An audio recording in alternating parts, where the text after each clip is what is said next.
Okay, here we go. Let's look at Job chapter 15 today. Okay, here we go. Good morning. Good to be on with you this morning, this afternoon, this evening.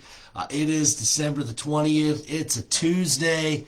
It's a great beginning of a great day, hopefully for all of you.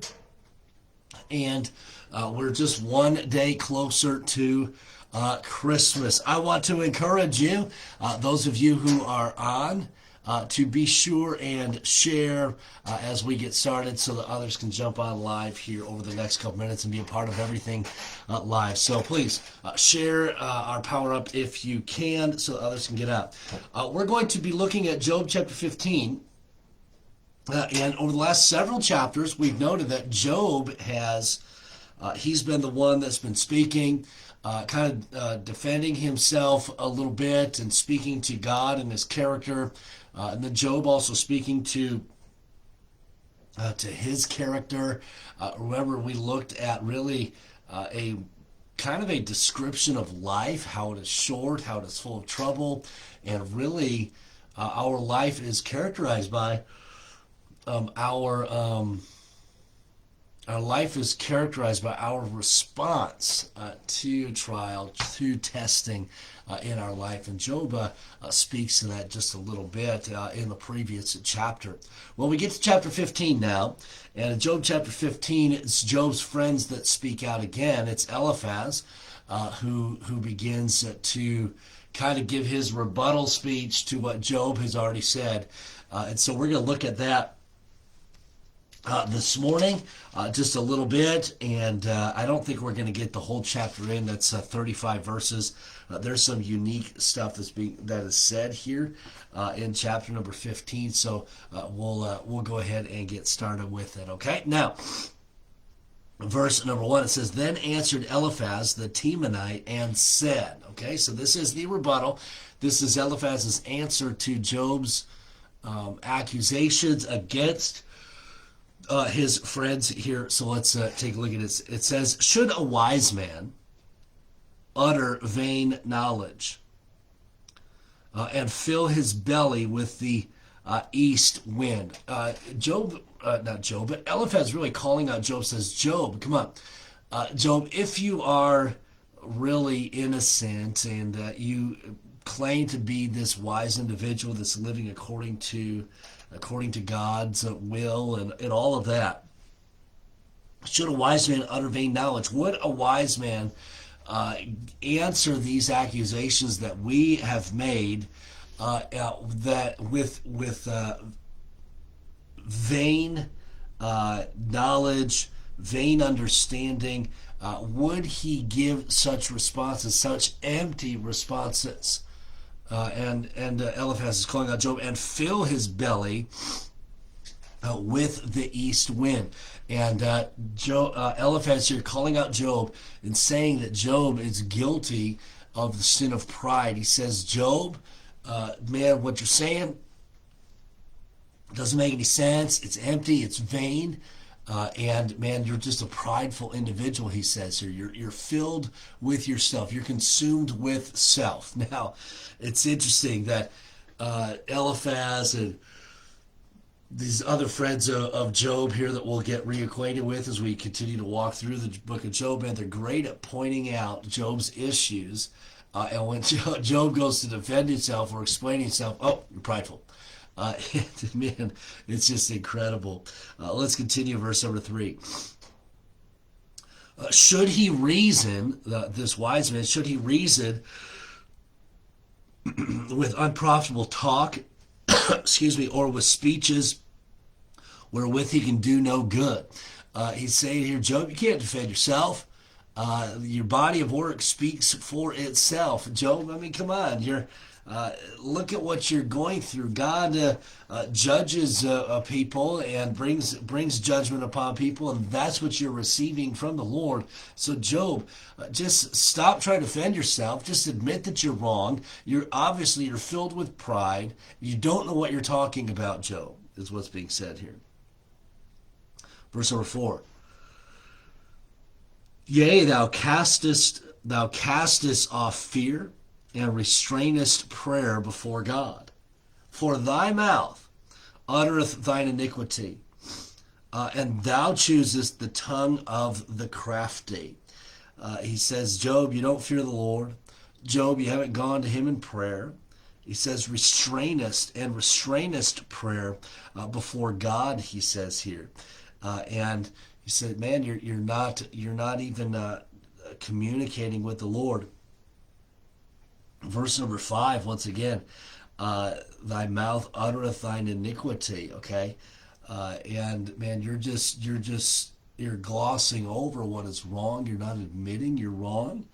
And thou choosest the tongue of the crafty. Job, you're just twisting your words to make yourself look good. Job, you're twisting our words to make yourself look good. And no doubt, maybe there's been times in your life where you've twisted words and that to make yourself look better than what you are. Maybe you've twisted the truth a little bit, and I think we'd all be guilty of that. I'm not saying it's okay to do, but we may all be guilty of those things. But that's not right for us to do. But we know Job is not guilty of twisting the truth. He's not guilty of twisting his friend's words. Job is legitimately defending himself, his character, and honestly defending the Lord too.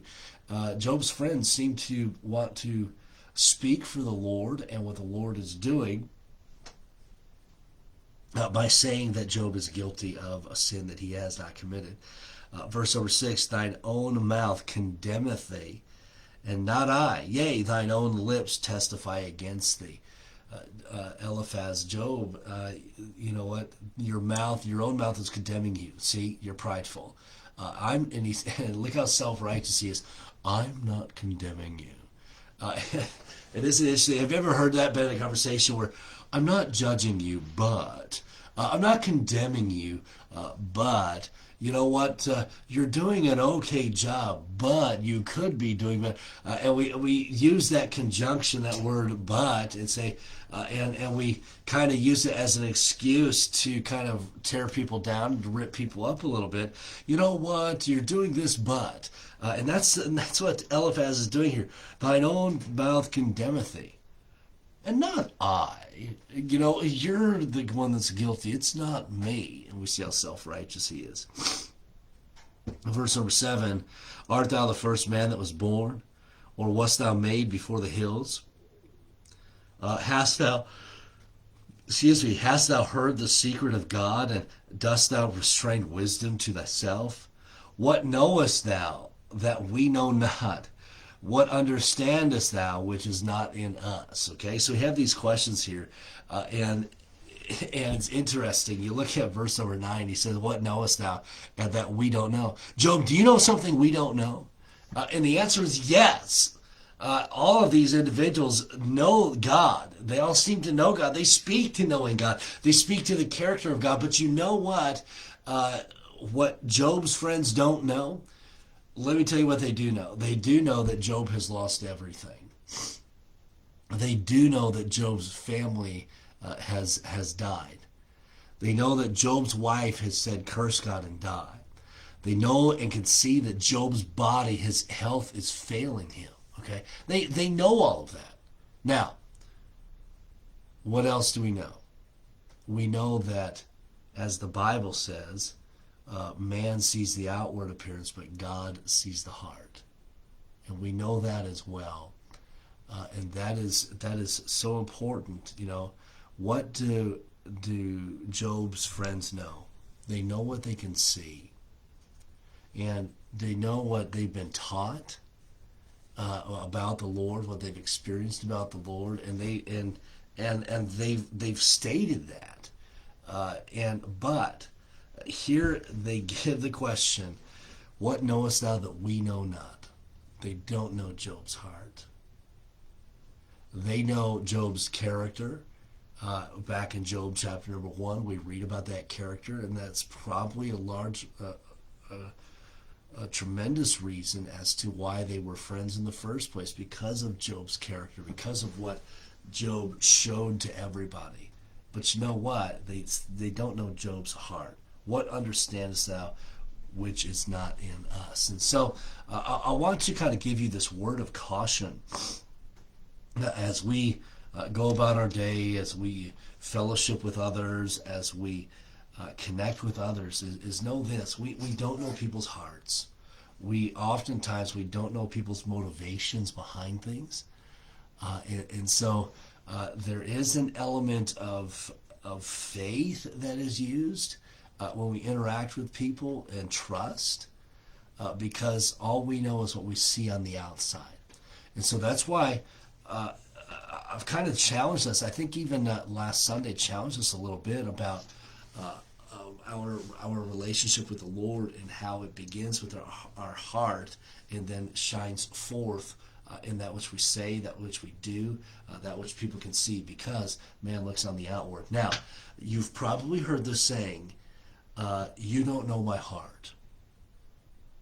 Maybe somebody has said that to you because of something that you have done. You say, well, you don't know my heart. Maybe it's something you said. Well, you don't know my heart might be our response. And that is true. And so, although our outward actions can be at times maybe hypocritical, our outward actions can sometimes be straight up sin, and we might have people fooled. Maybe we look right, but our heart's not right. Maybe we act right, but our heart's not right. Maybe we talk right, but our heart's not right. Hey, that's a tremendous challenge for us, that our heart would be right, and then we allow it to change our life. You see, the sad thing is there are many believers. They call themselves believers, but their actions don't show it. They don't prove it. Our works are to prove our salvation. They are to show. It's to show our salvation. It's kind of like baptism. What is the point of baptism? It's to show others what God is doing in our life, or what God has done in our life, the fact that God has saved us, and we're identifying with Jesus' death, his burial, and his resurrection. When we're baptized, we're buried in the likeness of his death, raised to walk in newness of life, and that's why we get baptized, and it's showing what's going on in here. And I want to challenge you: are you showing what is going on in your heart? Are you allowing God to change your heart? Now, if our outward actions are not appropriate and are not Christ honoring, then chances are our heart is not that way. And so we need to make sure that our heart is right. Man sees the outward, God sees the heart. God knows who we are. Even Job's friends say, what do you know that we don't know? What understandest thou which is not in us? Well, they don't know Job's heart. They know what Job has said and done, but they don't know his heart. Okay? And I'm going to leave you those couple thoughts for today. We'll pick up here at verse number 10 tomorrow. Okay? Let me give a couple shout outs to those who are watching live. Once again, good to have everybody on today. If you haven't shared our Power Up, I would encourage you to do so. So this may be an encouragement and blessing to others. And so I would encourage you along those lines. Let me remind you, don't forget we have services, not tonight, tomorrow night at 6 o'clock if you can make it. The Rock has their Christmas party, so please keep that in mind. Okay? Brian and Cindy, good morning to you all. Thank you so much for being on. Cliff and Karen, good morning. Ingrid, good morning. Love you. Have a great day. Jean, good morning to you, and have an awesome day. Barnett's, good morning. Hope you are well. And Jody, I'm not at all jealous of that minus 23 at your place there, and and minus 50 below later tonight. Hey, you enjoy that. Have a great time with that. But guess what? It is coming. Denny, good morning to you, and good to have you on today. Hope you guys have a great day. Lynette, 25-35, and you get some snow. Well, that'll be awesome. And then everybody else, thank you so much for being on today. Good to be with you. Marion, good to have you on. Hope you have a great day as well. All right. Thank you once again. Lord bless you all. We'll be back tomorrow, 8:30, and so hopefully you can all jump on then. Have a great day, everybody.